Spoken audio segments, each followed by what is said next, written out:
Hi guys and welcome back to the channel Deepak Yadav Education. Welcome to the Daily Hindu News and editorial analysis of 10th of March 2026. तो guys आज है तारीख 10 मार्च 2026 और है Tuesday. आज की तारीख से जितने भी मोस्ट इंपॉर्टेंट करंट अफेयर्स बनेंगे वो सभी करंट अफेयर्स हम आज के इस लेक्चर में डिस्कस करेंगे। इसमें हमारे इंपॉर्टेंट सोर्सेज चाहे वो इंडियन एक्सप्रेस हो, द हिंदू हो, पीआईबी हो, सभी को हम लोग बहुत ध्यान से कवर करने वाले हैं। एंड वीडियो का सबसे मोस्ट इंपॉर्टेंट पार्ट है लास्ट के इंपॉर्टेंट प्रैक्टिस क्वेश्चंस। तो आपने करना क्या है, पूरे लेक्चर को बहुत ही ज़्यादा अच्छे से सुनना है जो आपको हेल्प करेगा चीज़ों को याद रखने में, क्योंकि लास्ट में होगा एक छोटा सा टेस्ट। उस टेस्ट को अटेम्प्ट करना, जो भी आपका स्कोर आएगा उसको नीचे कमेंट सेक्शन में लिखना, जिससे पता चलेगा कि आज के सेशन से आपने क्या क्या सीखा है। आप आगे एग्जाम के लिए बेहतर तरीके से प्रिपेयर होते हुए नजर आएंगे। एग्जामिनेशन में वो कॉन्फिडेंस बिल्टअप होता हुआ नजर आएगा शुरू से, क्योंकि आप डेली बेसिस पे वही काम कर रहे हो जो एक दिन एग्जामिनेशन में करना है। वो क्या है, क्वेश्चंस को प्रैक्टिस करना, और वो डेली होता है इस वीडियो के बिल्कुल लास्ट में। तो ध्यान से पूरे सेशन को सुनना। चलिए फिर शुरुआत करते हैं। ये वीडियो डेली बेसिस पे 5:30 बजे इसी चैनल पर मिल जाता है। मेक श्योर करें जितने भी लोग यूपीएससी, स्टेट पीएससी या दूसरे अन्य एग्जामिनेशंस के लिए प्रिपेयर कर रहे हैं वो इस चैनल को ज़रूर से सब्सक्राइब करके रख लें, ताकि डेली बेसिस पर आपको ये वीडियोज़ के साथ साथ यहाँ पर इसका नोटिफिकेशन वो मिल जाए। और इसके कुछ देर बाद यानी कि 8 से 9 के बीच में हम अपना द हिंदू न्यूज़पेपर एनालिसिस का डिस्कशन करेंगे, जहां पर एडिटोरियल बाकी सारे आर्टिकल्स का कवरेज होगा। उसको भी ज़रूर से एक बार देख लेना, आपको बहुत सारी जानकारी मिलेगी, बहुत कुछ जानने को मिलेगा और सब कुछ एग्ज़ाम ओरिएंटेड। ये दोनों सेशन में कोई भी ऐसी चीज़ नहीं होगी जो एग्ज़ाम के लिए इंपॉर्टेंट ना हो। आपको वो वीडियो कवर करने के बाद ही पता चलेगा मेरे दोस्त। चलिए शुरुआत करते हैं दोस्तों यहाँ पर हम लोग अपने एनालिसिस के साथ। आज का जो सबसे पहला आर्टिकल आपको दिख रहा है ये GS paper number 3 defence and security के पॉइंट ऑफ व्यू से इंपॉर्टेंट है। देखो मैंने बोला ना, जो हमारे सोर्सेज हैं उसमें सबसे पहले हम लोगों ने फोकस किया है इंडियन एक्सप्रेस के ऊपर में, पीआईबी के ऊपर में, और द हिंदू का सेशन तो हमारा सेपरेटली होता है, तो वो भी हम लोग कंडक्ट करते हैं।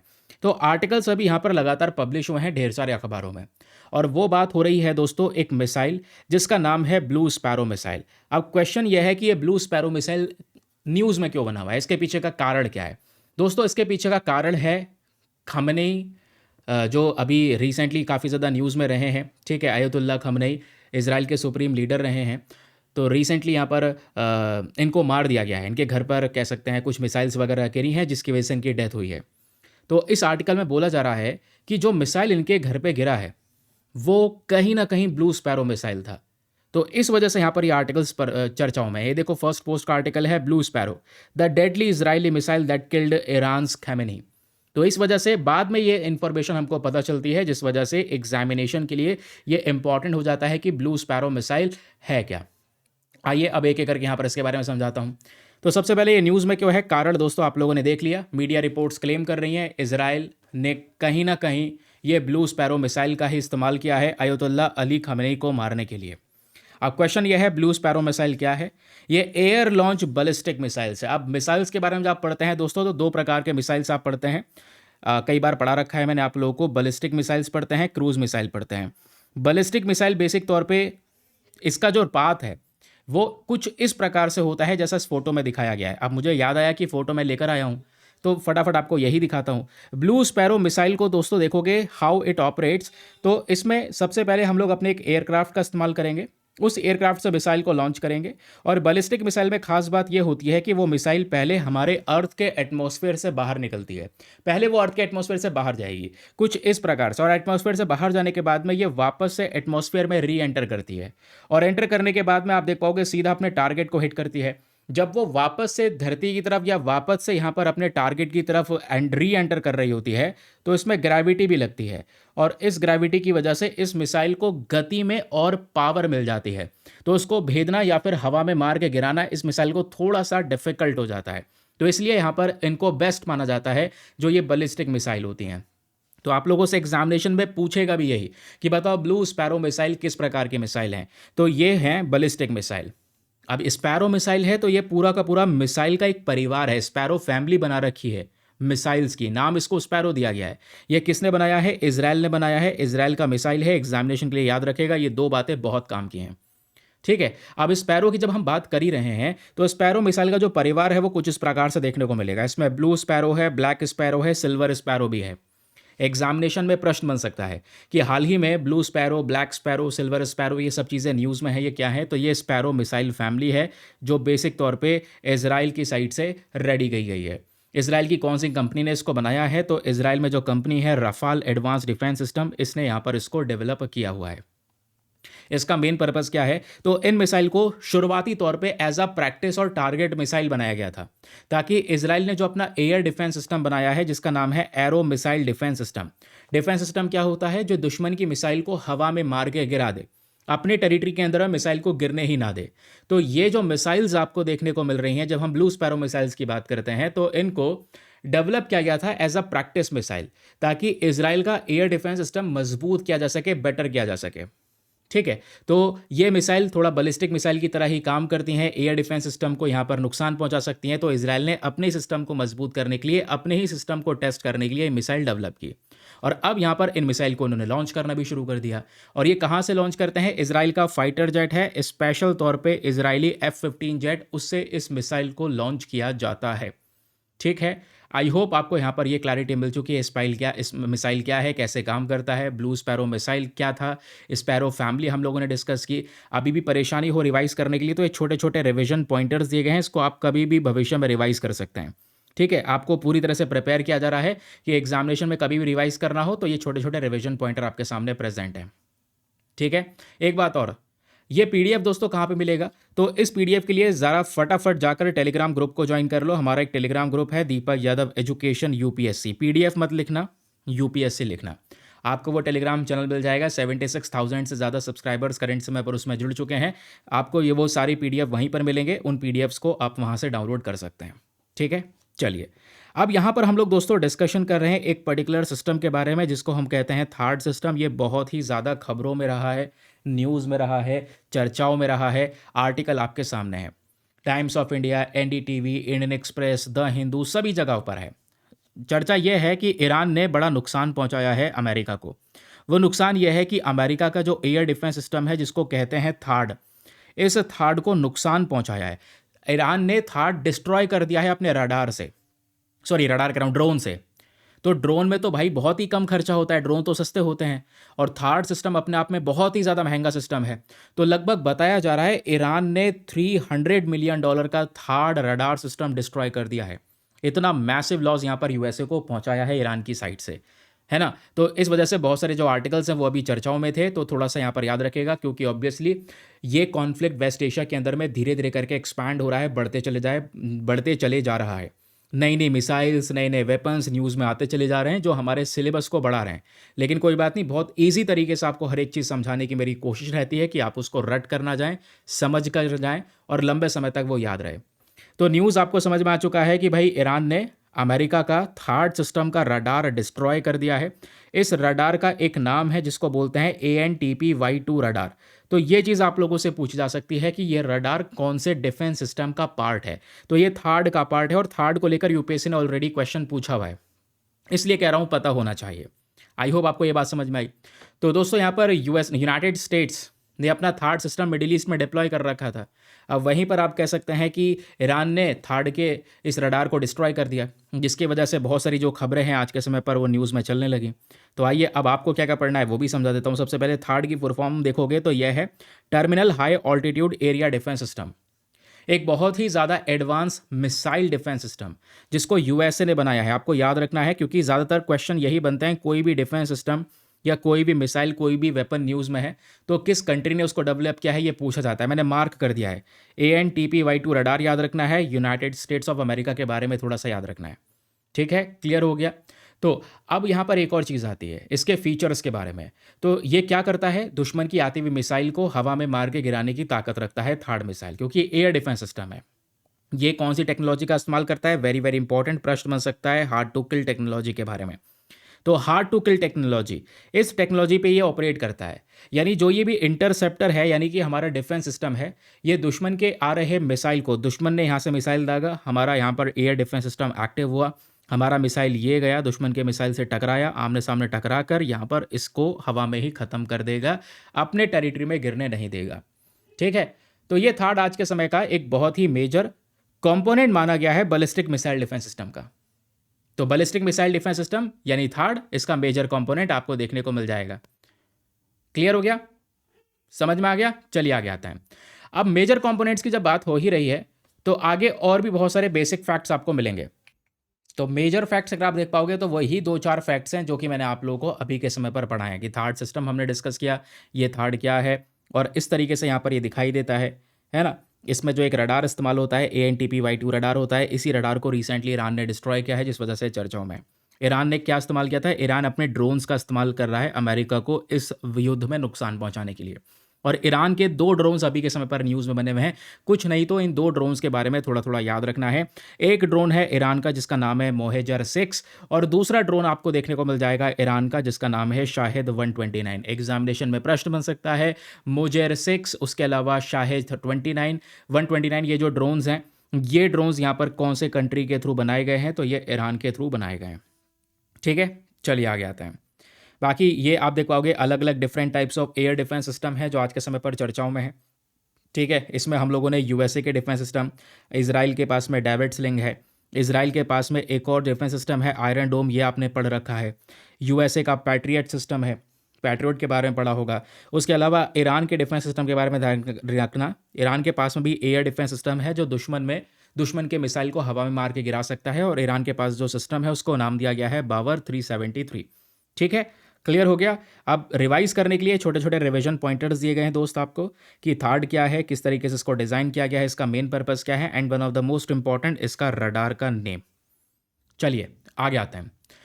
अगला आर्टिकल बात करता है एक इंपॉर्टेंट डिजीज़ के बारे में, बीमारी के बारे में जो रिसेंटली चर्चाओं में बनी है और ये आर्टिकल दोस्तों हमारे PIB में छपा है। कहाँ पर? PIB में ये डिटेल्स आई हैं इस बीमारी को लेकर और ये बीमारी जो चर्चाओं में है इसका नाम है साइफिलिस। अब ये साइफिलिस क्यों चर्चाओं में है, ज़रा इसको मैं थोड़ा सा आपको पढ़ा देता हूँ।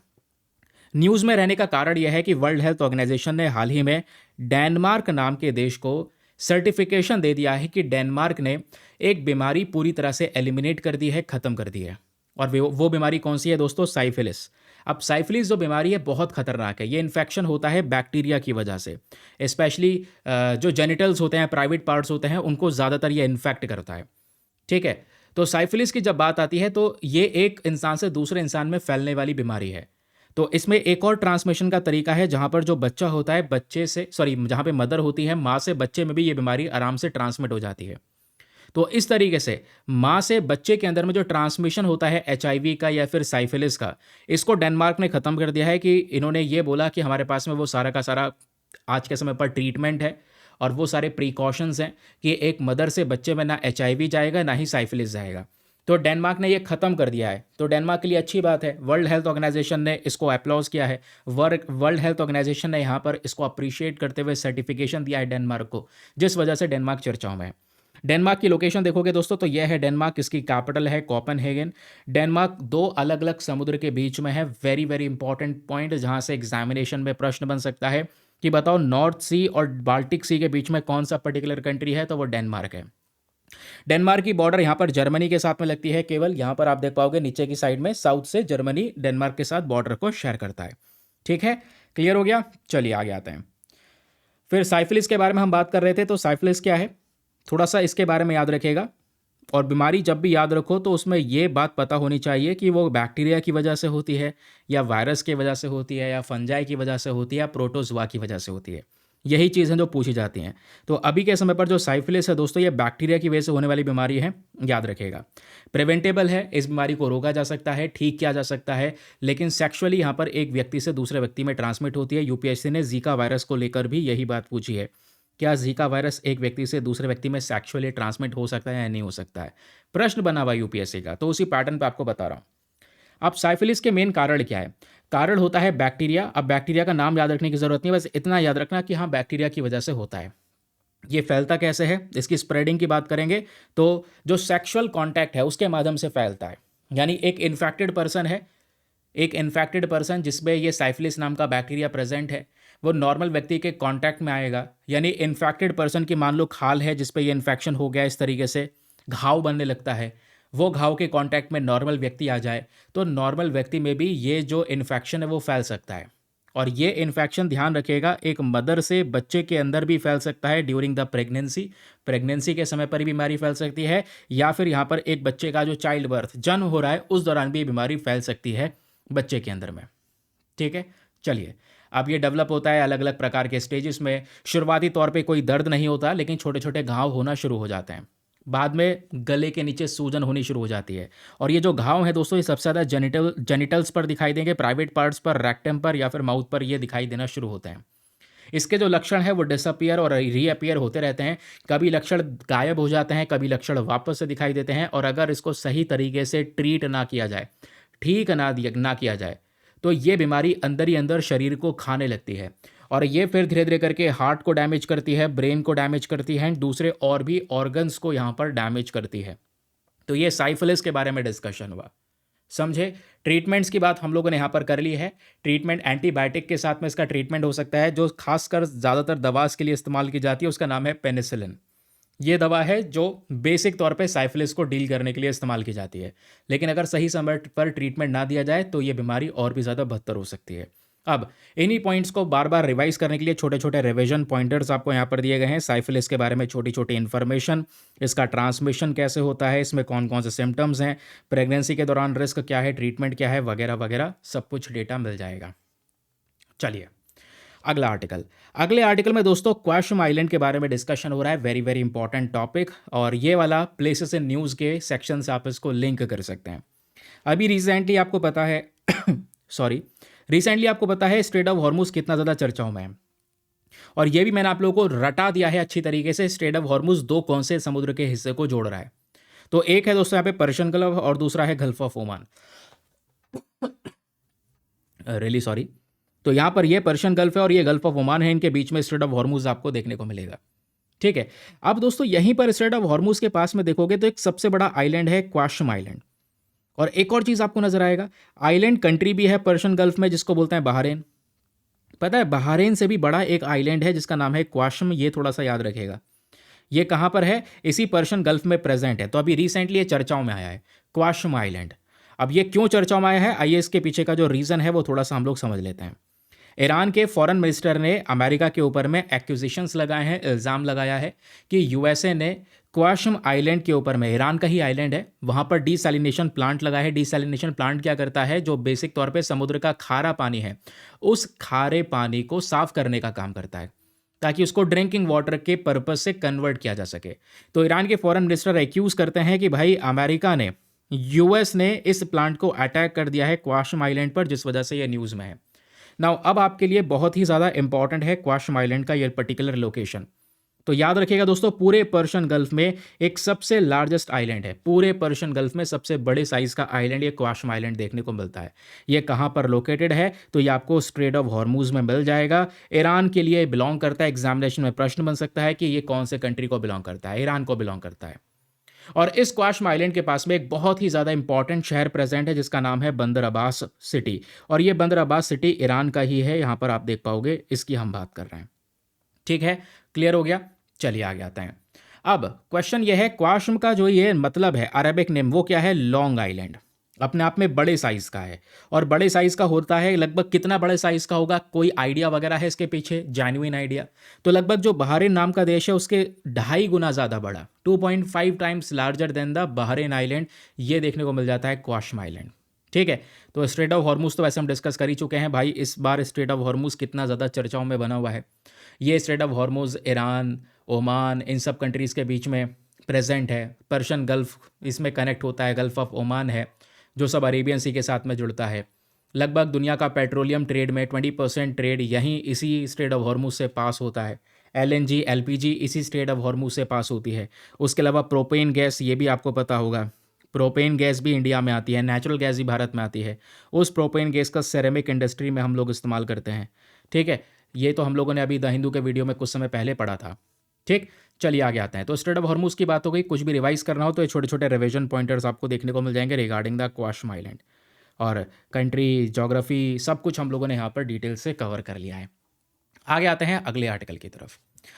अगला आर्टिकल बात करता है खेलो इंडिया ट्राइबल गेम्स के बारे में। वैसे पता है स्पोर्ट्स की न्यूज़ यूपीएससी के लिए कम इंपॉर्टेंट होती है, लेकिन कुछ कुछ न्यूज़ अगर चर्चाओं में हैं तो उसको एग्जाम के लिए मेरे हिसाब से पढ़ लेना चाहिए, क्योंकि वहाँ से डिफरेंट टाइप्स ऑफ क्वेश्चंस बन जाते हैं। तो यहाँ पे हम बात कर रहे हैं खेलो इंडिया ट्राइबल गेम्स के बारे में। ये मैं इसलिए भी पढ़ा रहा हूँ कि ये गेम्स बार बार नहीं होते दोस्तों। इंडिया में पहली बार यहाँ पर ये गेम छत्तीसगढ़ होस्ट कर रहा है। Chhattisgarh will host the first edition of Khelo India tribal game. तो खेलो इंडिया ट्राइबल गेम की शुरुआत ही हो रही है इस साल पहली बार भारत के अंदर। That is why this article is very very important for your upcoming prelims examination. तो ये न्यूज़ में क्यों है, उसके पीछे का कारण यह है कि जो हमारे minister of youth affair and sports हैं, इन्होंने इसका अनाउंसमेंट किया है और बोला है कि खेलो इंडिया ट्राइबल गेम का जो ये पूरा स्ट्रक्चर है या ये जो गेम्स है ये खेले जाएंगे देश में 25 मार्च से लेकर 6 अप्रैल तक। और छत्तीसगढ़, प्लीज़ याद रखिएगा, Chhattisgarh is very very important. Chhattisgarh पहली बार खेलो इंडिया प्रोग्राम का पहला एडिशन होस्ट करने वाला है। और ये केवल खेलो इंडिया प्रोग्राम्स नहीं है दोस्तों, आपने ध्यान से पढ़ा होगा तो लिखा है खेलो इंडिया ट्राइबल गेम्स। इस गेम के अंदर में पर्टिकुलरली जो ट्राइबल कम्युनिटीज़ हैं उनके टैलेंट को हम लोग आइडेंटिफाई करने वाले हैं।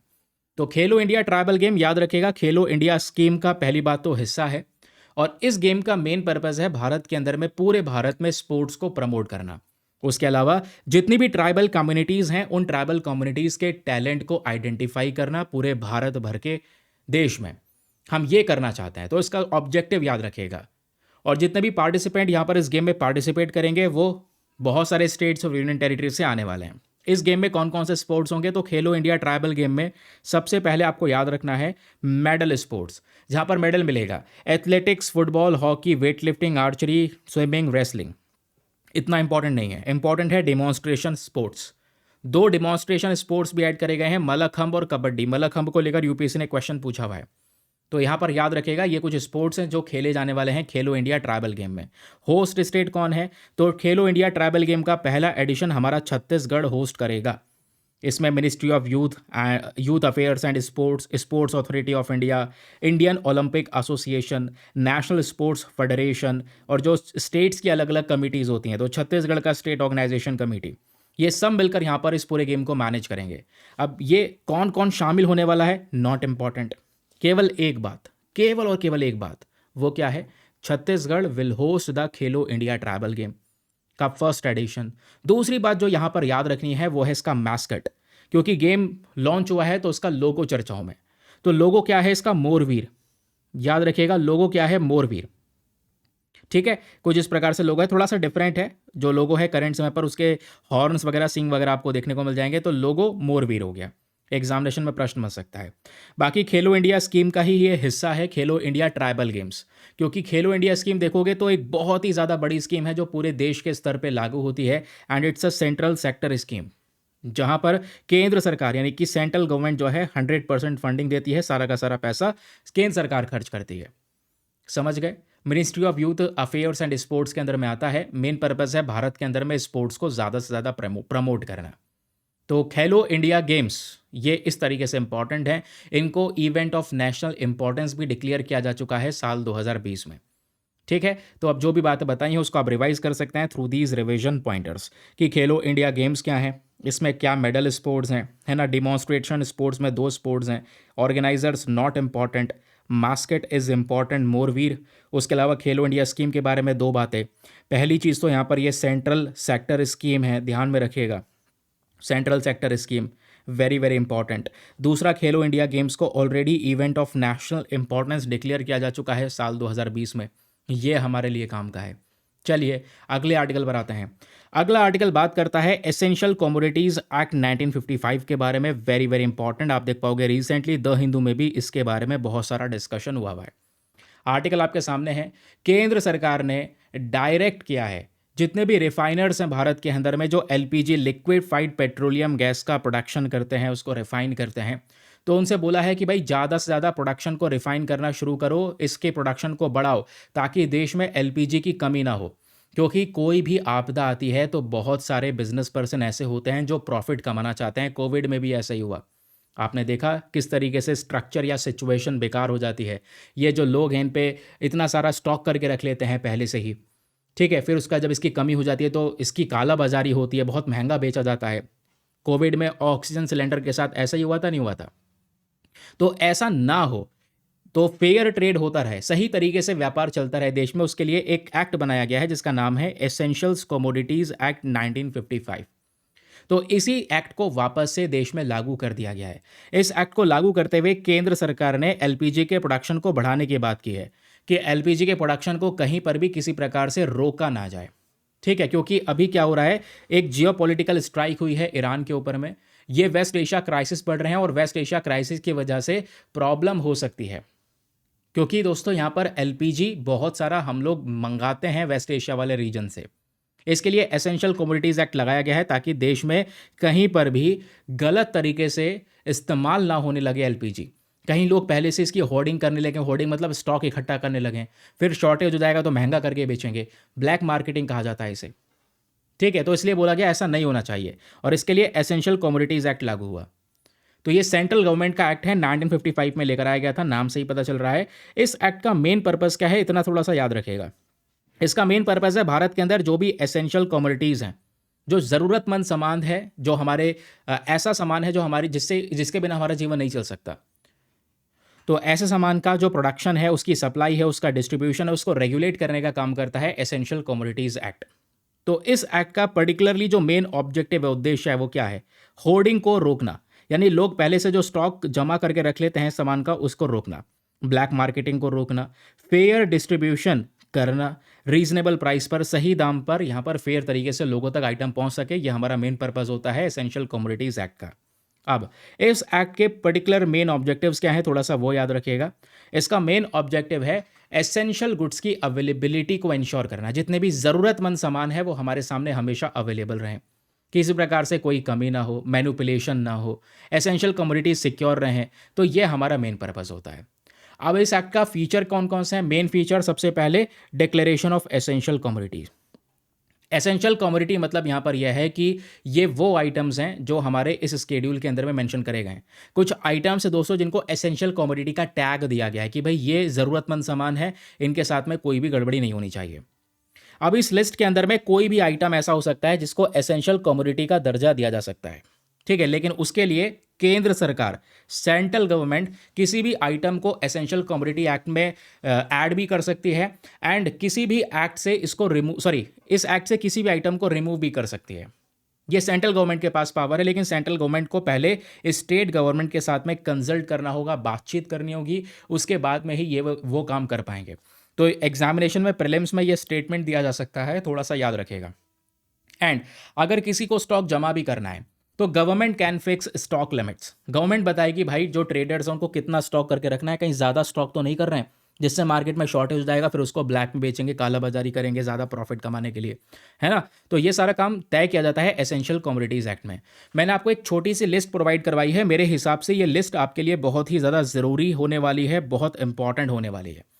Current list of essential commodities, ये छोटी सी लिस्ट है मेरे दोस्त, प्लीज़ पढ़ लीजिएगा, इंपॉर्टेंट है, क्योंकि इस पर्टिकुलर एसेंशियल कमोडिटीज़ एक्ट के अंदर में ये कुछ आइटम्स देखने को मिल जाएंगे जो आज के समय पर शामिल हैं, ठीक है, जिनका इलीगल व्यापार नहीं हो सकता, जिनको लेकर फेयर ट्रेड इंश्योर करना ज़रूरी है। पहली चीज़ ड्रग्स, दवाइयाँ हो गई, फर्टिलाइज़र हो गए, ऑर्गेनिक, इनऑर्गेनिक या मिक्स्ड। उसके अलावा फूड स्टफ हो गया जिसमें एडिबल ऑयल सीड्स हैं, ऑयल्स हैं, पल्सेस हैं, शुगर केन है। फिर हंक यार्न हो गए, पेट्रोलियम हो गया, रॉ जूट हो गया, सीड्स हो गए। ये सारे वो आइटम है जो एसेंशियल कमोडिटीज़ एक्ट में आते हैं, यानी इनको रेगुलेट किया जाता है ताकि किसी प्रकार की कोई कमी यहाँ पर इन आइटम्स की ना हो, ठीक है। तो ये बात हो गई एसेंशियल कमोडिटीज़ एक्ट के बारे में। ये छोटे छोटे रिवीजन पॉइंटर्स दिए गए हैं आपको भविष्य में रिवाइज करने के लिए। अच्छा, हाथों हाथ वैसे तो आगे मैं आपको एक प्रैक्टिस शीट सॉल्व करवाऊंगा कि भाई ये क्वेश्चन है, ज़रा इनके आंसर दो, लेकिन हाथों हाथ आपके सामने एक और छोटा सा प्रश्न मैं आपको दे रहा हूँ, आप लोग इसका आंसर नीचे कॉमेंट सेक्शन में दीजिएगा। क्वेश्चन क्या है, under the essential commodities act 1955, essential commodity act जो है 1955 का, इसके तहत which of the following is not classified as an essential commodity. इन चारों में से वो कौन सा आइटम है जिसको हम एसेंशियल कमोडिटी नहीं मानते, मतलब इस एक्ट के अंदर में उसको एसेंशियल कमोडिटी की तरह नहीं रखा गया। फर्टिलाइजर्स हो गए, edible oil, petroleum and it's product, या फिर इलेक्ट्रॉनिक कंज्यूमर गुड्स। आंसर आपके सामने प्रेजेंट है, answer number D, electronic consumer goods is the correct answer. ठीक है, क्लियर हो गया दोस्तों। नाउ अब यहाँ पर आते हैं छोटे छोटे प्रीलिम्स प्रैक्टिस क्वेश्चन। फटाफट यहाँ पर इन प्रश्नों के आंसर दीजिए दोस्तों। आप लोगों को से रिक्वेस्ट है कि प्लीज़ नीचे कमेंट सेक्शन में इसके आंसर ज़रूर से लिख देना। ताकि मैं फिर से मुझे भी मोटिवेशन मिलता रहे, मैं आपके लिए क्वेश्चंस बार-बार लेकर आता रहूँ और आपका भी रिवीजन होता रहे। क्योंकि इसमें कुछ छोटी-छोटी चीज़ों के ऊपर में फ़ोकस किया गया है और उन छोटी-छोटी चीज़ों को आप याद रख पाओगे। जैसे पहला क्वेश्चन है, ब्लू स्पैरो मिसाइल के बारे में बात करता है कि जो ब्लू स्पैरो मिसाइल है, कई बार न्यूज़ में देखने को मिलता है, कौन से कंट्री से एसोसिएटेड है? इसका आंसर लगा हुआ है, कोई बात नहीं। ऑप्शन नंबर सी, इज़राइल से एसोसिएटेड है। ठीक है, ऐसे प्रश्न बनते रहते हैं। चलिए फिलहाल अगला क्वेश्चन आपके सामने यहाँ पर ये प्रेज़ेंट है। प्रश्न कहता है हार्ड टू किल टेक्नोलॉजी के बारे में, कि जो हार्ड टू किल टेक्नोलॉजी है इसका इस्तेमाल किया जाता है थार्ड सिस्टम के अंदर में। ये टेक्नोलॉजी किस चीज़ को रेफर करती है? ऑप्शन नंबर ए, ये टेक्नोलॉजी मिसाइल को डिस्ट्रॉय करता है, destroying missile using nuclear warhead. या ऑप्शन नंबर बी, ये आने वाली मतलब आती हुई दुश्मन की मिसाइल को डायरेक्ट उस पर हिट करके काइनेटिक एनर्जी का इस्तेमाल करके उसको डिस्ट्रॉय करता है। या फिर मिसाइल्स, दुश्मन की जो मिसाइल है उसको लेज़र बीम के जरिए इंटरसेप्ट करता है। या फिर दोस्तों ये जो हार्ड टू किल टेक्नोलॉजी है ये इलेक्ट्रोमैग्नेटिक पल्सेस का इस्तेमाल करती है मिसाइल्स को डिसेबल करने के लिए। तो इसका सही उत्तर क्या होना चाहिए? फटाफट नीचे कमेंट सेक्शन में इसका आंसर दीजिए। अगला क्वेश्चन यहाँ पर ये प्रेजेंट है साइफिलिस के बारे में, कि साइफिलिस दोस्तों कौन से माइक्रो ऑर्गेनिज्म से फैलने वाली बीमारी है? ए वायरस की वजह से फैलता है, फंगस की वजह से फैलता है, प्रोटोजोआ की वजह से फैलता है, या बैक्टीरिया की वजह से फैलता है? नीचे कमेंट सेक्शन में इसका भी एक सरल सा आंसर लिख दो। बहुत ही इजी क्वेश्चन आपके सामने ये प्रेजेंट है। अगला प्रश्न हमारे सामने यहाँ पर आपको देखने को मिल जाएगा, बात करता है क्वाशम आइलैंड के बारे में। तो ये जो क्वाशम आइलैंड है ये हाल ही में न्यूज़ में देखने को मिला है। ये कौन से वाटर बॉडी में लोकेटेड है ये आप लोगों ने बताना है। ए अरेबियन सी में लोकेटेड है, या फिर बी रेड सी में लोकेटेड है, या सी पर्शियन गल्फ में, या फिर डी गल्फ ऑफ ओमान में। आंसर लगा हुआ है, माफ़ी चाहता हूँ, कुछ क्वेश्चन आज ऐसे ही लगे रह गए सेशन को जल्दी जल्दी रेडी करने में। डोंट वरी, अभी जो है उसको यहाँ पर डिस्कस करते हैं। दो क्वेश्चंस और आपके सामने यहाँ पर ये प्रेजेंट हैं। पहला एक और प्रश्न कहता है, जो पहला एडिशन है खेलो इंडिया ट्राइबल गेम का, इसको कौन सा राज्य होस्ट करने वाला है? जरा बताओ नीचे कमेंट सेक्शन में। ए छत्तीसगढ़, बी झारखंड, सी ओडिशा, या फिर डी मध्य प्रदेश। फटाफट इजी सा आंसर है इसका, नीचे कमेंट सेक्शन में लिख दो। अगला प्रश्न हमारे सामने आता है, ये बात करता है एसेंशियल कमोडिटीज एक्ट के बारे में। एक क्वेश्चन हमने ऊपर डिस्कस किया था रिगार्डिंग एसेंशियल कमोडिटीज एक्ट, एक क्वेश्चन अब डिस्कस कर रहे हैं। तो एसेंशियल कमोडिटीज एक्ट 1955 के अंडर में जो पावर है टू ऐड और remove items from the schedule, यानी इस एक्ट के अंदर में कोई भी आइटम अगर हमें ऐड करना है या फिर कोई भी आइटम अगर हमें रिमूव करना है, तो उसके लिए उसकी जो पावर है वो किसके पास में है? स्टेट गवर्नमेंट के पास पावर है, या पार्लियामेंट के पास पावर है, या नीति आयोग के पास पावर है, या सेंट्रल गवर्नमेंट के पास पावर है in consultation with state government, यानी कि या फिर सेंट्रल गवर्नमेंट राज्य सरकार से पूछ कर किसी भी आइटम को उसमें जोड़ सकती है, हटा सकती है। तो बताना है इसका आंसर क्या होना चाहिए नीचे कमेंट सेक्शन में। फटाफट दोस्तों इसका आंसर भी लिख दो। ये था दोस्तों आज का हमारा सेशन।